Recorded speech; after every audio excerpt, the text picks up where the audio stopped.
Comment convertir un nombre en texte dans Microsoft Excel?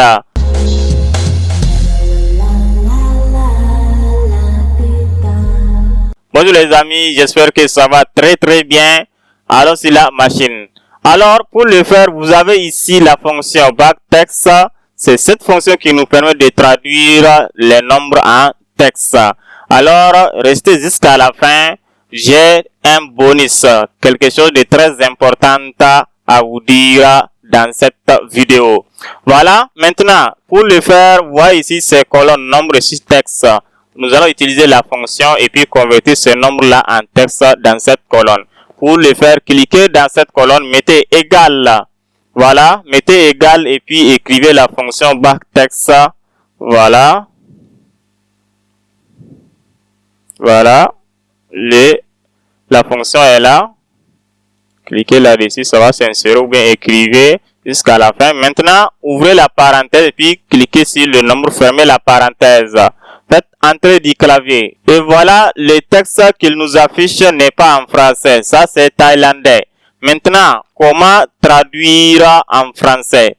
Restez jusqu'à la fin de la vidéo pour donc le savoir.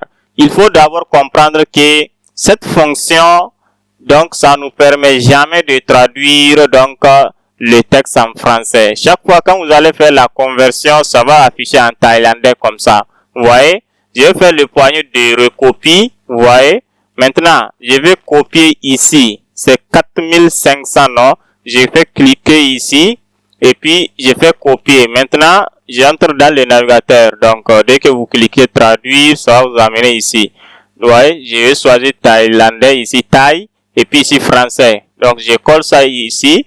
Voilà. Et ça va me traduire ça en français. Vous voyez, 4500 bahts exactement. Vous voyez, ça traduit ça en français. Mais au niveau d'Excel, ça ne traduit jamais.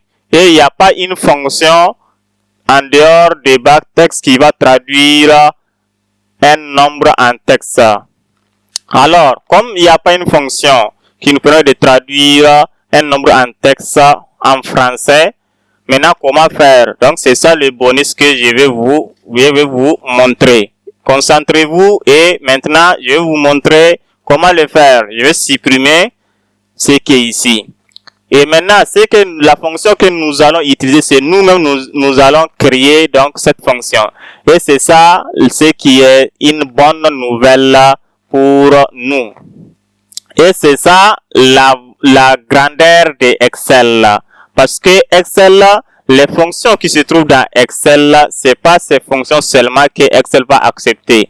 S'il y a une fonction que vous voulez utiliser et que ça ne se trouve pas dans Excel, vous pouvez vous-même donc coder votre fonction et puis insérer ça dans Excel si vous savez programmer. Voilà. Donc la fonction que nous allons donc utiliser, c'est une fonction programmée et puis nous allons insérer ça dans Excel. Voilà, c'est très facile. J'ai déjà fait la programmation. C'est l'insertion seulement nous allons faire. Voilà, et il faut donc comprendre que après avoir fini avec les logiciels Excel, PowerPoint, nous allons entamer la programmation. Et c'est là on va donc vous expliquer de A à Z comment faire la programmation. Mais là, je vais vous montrer seulement le code. Et le code est dans la description. Voilà, vous cliquez dans la description, il y a le code. Vous pouvez tout simplement copier puis coller dans votre Excel. Je vais vous montrer comment faire copier-coller. Maintenant, la fonction que j'aimerais utiliser, vous allez voir, comme il y a fonction qu'on appelle moyenne. Si je fais égal et puis j'aimerais écrire moyenne, vous voyez, moyenne va s'afficher ici. C'est-à-dire que la fonction existe, n'est-ce pas? Maintenant, moi j'aimerais utiliser la fonction nombre en lettres. Vous voyez, ça ne s'affiche pas. Si je fais seulement ici comme ça, vous voyez, il y a numéro, semaine, numéro, voilà, semaine, ISO, voilà, nom propre, nom. Il n'y a pas nombre en lettres, il n'y a pas cette fonction, vous voyez. Voilà. Donc, je vais compléter nombre, voilà, nombre en lettres.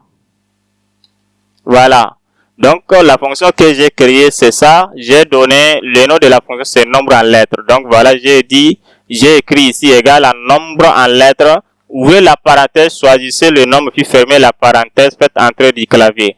Vous voyez, ça va nous dire non point d'interrogation. Dans la vidéo précédente, nous avons vu cette erreur. Si ça montre non point d'interrogation, c'est que le nom de la fonction n'est pas donc correct. Vous voyez, il n'y a pas cette fonction-là dans Excel. C'est pour cela que ça nous affiche cette erreur-là. Je fais comme ça.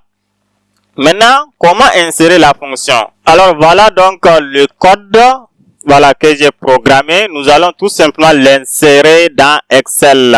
Vous voyez ici, j'ai mis fonction nombre en lettres. Voilà le nom de la fonction que nous allons utiliser. Cette fonction-là n'est pas, comme le code n'est pas inséré dans Excel. C'est pour cela, quand nous avons mis ici nombre en lettres, ça ne donne rien. Il dit que donc le nom de la fonction là n'est pas correct parce que le code n'a pas été inséré. Maintenant, comment insérer le code? Vous allez tout simplement cliquer sur vos claviers Alt et puis F11. Vous voyez, donc ça va vous amener ici. Si vous ne pouvez faire Alt 11, vous allez tout simplement venir ici, cliquer sur Fichier, cliquer sur Options et puis ici personnaliser le ruban. Voilà, vous allez donc le ruban qui est ici à insertion jusqu'à affichage ici Power Pivot. Donc maintenant, ce que nous allons ajouter, venez ici, vous allez voir développeur, cocher ici et puis faire donc OK. Maintenant, vous allez voir ici développeur. Cliquez là-dessus et directement vous allez cliquer ici Visual Basic. Et voilà, boum, nous sommes dans la fenêtre. Maintenant, agrandissez la fenêtre et puis cliquez sur module. Une fois cliqué sur module, le code est dans la description. Vous allez tout simplement partir copier. Voilà. Donc moi, je vais copier. Je vais sélectionner donc le code et puis copier. Voilà. Vous allez trouver le code dans la description. Une fois copié, ici au niveau des modules, vous cliquez et dans l'espace là, vous venez vous coller le code. Une fois collé le code, vous allez fermer tout simplement la fenêtre. Voilà, vous allez se retrouver ici encore. Maintenant, cliquez tout simplement dans une cellule ici, quelque part, dans les trois cellules là. Voilà, ici ou bien ici. Une fois cliqué là-dessus, vous venez dans la barre de fenêtre ici, cliquez aussi, puis faites entrer du clavier.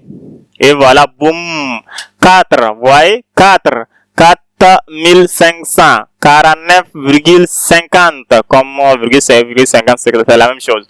Vous voyez les amis, comment donc insérer votre propre fonction dans Excel. Excel est très vaste, c'est pas seulement les fonctions intégrées. Si vous savez programmer, vous pouvez donc insérer une fonction aussi que donc vous-même vous allez besoin d'utiliser. C'est très simple. Excel facilite tout. J'espère que vous avez compris donc comment le faire. Le code est dans la description. Vous allez seulement copier-coller. Voilà. Vous n'avez pas besoin de l'écrire. Partez dans la description puis copier pour venir coller dans votre Excel. Et chaque fois quand vous avez besoin de l'utiliser, c'est facile. Maintenant, dès que donc j'ai besoin d'utiliser un jour, je viens tout simplement, je fais égal. Dès que je fais égal, je commence à dire nombre. Vous voyez, la fonction va apparaître. Je clique seulement là-dessus, vous voyez. Donc maintenant, je clique sur le nombre. Et puis, par exemple, je clique ici. Après, je vais mettre le nombre dedans. Je ferme, je fais entrer. Vous voyez, il va dire 0 parce qu'il n'y a rien dedans. Maintenant, si je mets donc 17, vous voyez, ça va faire 17. C'est très simple. Maintenant, chaque fois, pour moi, mon Excel là, c'est bon. Il peut traduire les nombres en texte, en lettres, voilà, sans souci. Alors, voilà, si vous aussi, vous avez besoin que donc votre Excel traduit vos nombres en texte, c'est très simple. Vous partez dans la description, copiez le code et vous allez mettre. C'est tout simplement facile.